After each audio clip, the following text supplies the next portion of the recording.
a noisy cook. For Anita Stevens and her son Matt, where's that Alfredo sauce? the routine of daily chores is cherished time together. They're not squandering their second chance.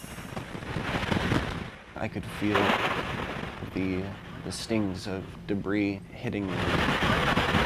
I just started shaking. The house exploded. I knew something had happened to him.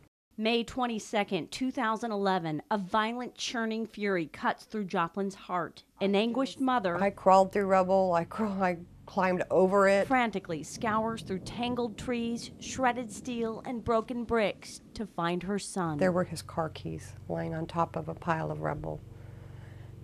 And I lost it. Anita lost it when she found her son's keys. She knew then he had been caught in the tornado. I clutched Matt's keys in my hand the whole time. They were like a talisman to me. I had to have that.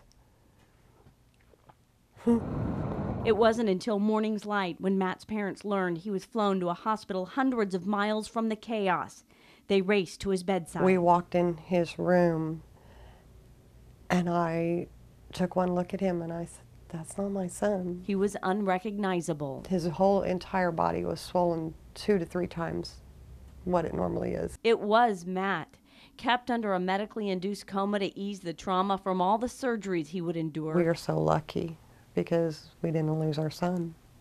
We were one of the lucky ones.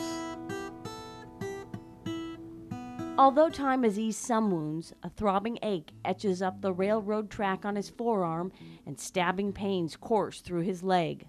When Matt still lingered in a coma, his parents were warned that he'd be dragging a lifeless limb. We had to make one of the hardest decisions. Matt could live in constant agony or Amputation above the knee. those jabbing pains he feels occasionally are phantom ones. Matt's left limb was amputated on his 5th day in the hospital. My husband told me, he said, "I'm going to sign the consent papers. I don't want him waking up and then being mad at you if you sign them." He said, "I'll take the brunt." Dark were the days, the nights were wild. Coming to terms with reality is an ever-shifting tempo. Matt grapples not only with physical, but also emotional wounds from that night. Bad days are 10 times worse, good days are 10 times better. The fierce winds hurled Matt into a tree dozens of yards away from his home. He managed to crawl through the debris to scream for help. It is the thought of those who rush to his side that leaves his heart aching. I wouldn't be able to find the words. I don't know how to tell him thank you so much for saving my life. He can't bring himself to find their faces. Instead, he concentrates on life with a titanium limb.